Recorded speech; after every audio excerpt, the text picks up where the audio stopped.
नमस्कार, मुद्दे की बात में आपका स्वागत है। मैं हूं मनोज मनु। उत्तर प्रदेश की तर्ज पर मध्य प्रदेश सरकार ने भी राज्य के मदरसों का रिव्यू करने का फैसला किया है, जिसके बाद कांग्रेस सरकार पर ध्रुवीकरण करने का आरोप लगा रही है। आगे बात होगी मध्य प्रदेश सरकार के एक और फैसले की, जिसका विरोध किन्नर समाज कर रहा है। इसके बाद हम बात करेंगे रैपर और सिंगर बादशाह से जुड़े एक विवाद की। इसके साथ ही हम आपको लिए चलेंगे छत्तीसगढ़, जहां पर चुनावी साल में नक्सली हमलों का खतरा बढ़ गया है। और अंत में आपको दिखाएंगे कि आखिर नेता कैसे जनता की पीड़ा का मजाक उड़ाते हैं, और चलते चलते आपको बताएंगे कि हम चीन से आगे निकल गए हैं, लेकिन किस में, यह हम आपको खबर के तौर पर बताएंगे। लेकिन सबसे पहले बात करते हैं मदरसों को लेकर सरकार ने कौन सा बड़ा फैसला किया।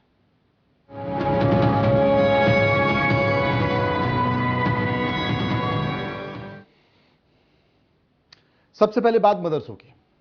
मध्य प्रदेश में ऐसे संस्थानों पर अब शिकंजा कसने जा रहा है जहां शिक्षा के नाम पर कट्टरता का पाठ पढ़ाया जाता है, और इसी सिलसिले में अवैध मदरसों सहित कई संस्थानों का सर्वे भी किया जाएगा और वहां दी जा रही शिक्षा की समीक्षा की जाएगी। दरअसल मुख्यमंत्री के जी हां, मध्य प्रदेश के मुख्यमंत्री शिवराज सिंह चौहान ने सीएम हाउस में कानून व्यवस्था की एक बैठक की और अधिकारियों को निर्देश दिया।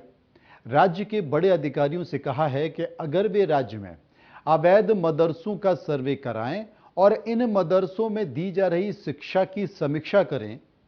साथ ही शिवराज सिंह चौहान ने कहा कि मध्य प्रदेश में अवैध मदरसे या संस्थान जहां कट्टरता का पाठ पढ़ाया जा रहा है, उसका रिव्यू जरूर किया जाएगा।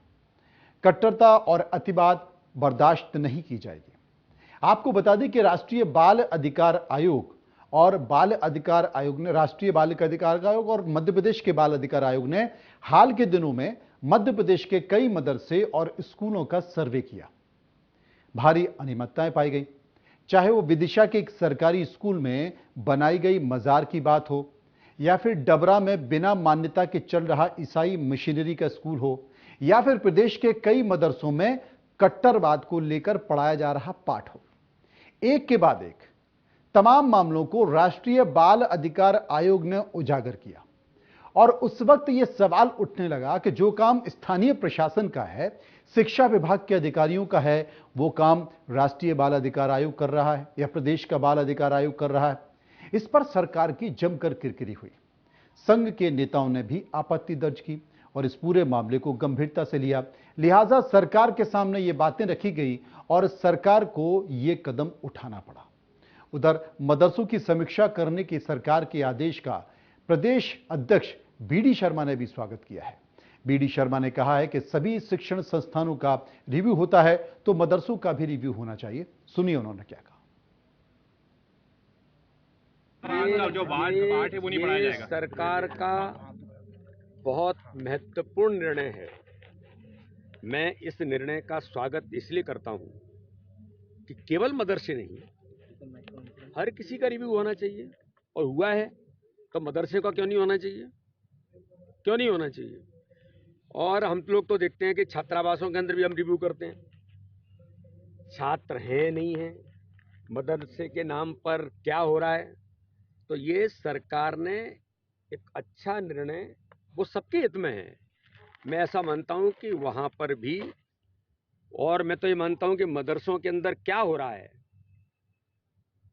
पढ़ाई के नाम पर वो तालीमी कौन सी शिक्षा देते हैं, तालीम, ये सारी चीज़ों को देख करके भी आज ज़रूरत है कि देश के अंदर उन स्थानों पर क्या हो रहा है, इसकी समीक्षा जरूर होनी चाहिए।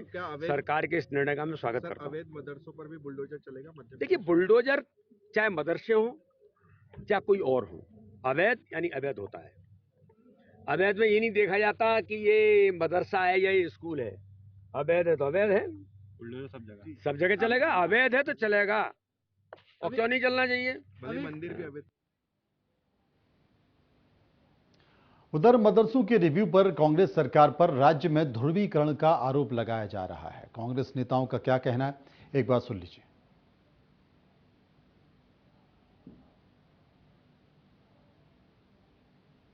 बीजेपी की सरकार मध्य प्रदेश में पूरी तरह से हर मोर्चे पे नाकाम हो चुकी है। जनता सवाल पूछ रही है, जवाब इनके पास है नहीं। जनता आज अपने हालात के ऊपर सवाल पूछ रही है, तो ये जनता को हिंदू मुस्लिम इश्यूज में उलझाने का काम करने के प्रयास कर रहा है, ध्रुवीकरण करके चुनाव जीतने का। इसीलिए मदरसे की बात की जा रही है। अगर मदरसों को लेकर आज इनको रिव्यू करने की जरूरत पड़ी है, 2 दशक से मध्य प्रदेश मदरसा बोर्ड सरकार के नीचे काम करता है, सरकार के अधीन काम करता है। मदरसा बोर्ड का अध्यक्ष पिछले 7-8 साल से बनाया नहीं है, उसको फंड उतना नहीं दिया जा रहा है जो पर्याप्त हो, जितनी जरूरत है मदरसा बोर्ड की। ये तो जवाब विधानसभा के अंदर मिला कि उसका आधा फंड दिया जा रहा है। फंड की कमी की वजह से वो कितने काम नहीं कर पा रहा है। सारे मदरसे मदरसा बोर्ड के अधीन आते हैं। मदरसा बोर्ड सरकार की बॉडी है, संवैधानिक दर्जा उसको प्राप्त है। शिवराज जी किसको भ्रम में डाल रहे हैं? पूरी अगर जिम्मेदारी किसी की बनती है तो वो शिवराज सरकार की बनती है।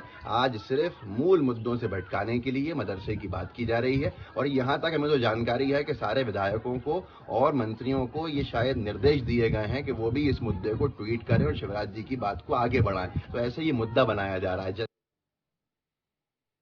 तो अब बात हफीज साहब को परेशान होने की जरूरत नहीं, क्योंकि जब चुनाव होगा तो स्वाभाविक तौर पर इस तरह की चीजें निकल कर आएंगी, जो क्योंकि धीरे धीरे ये मुद्दे हैं जो चुनाव में आगे बढ़ेंगे, क्योंकि बीजेपी भी मानती है कि इस तरह के अगर मुद्दे बढ़ते हैं तो उसे फायदा होता है।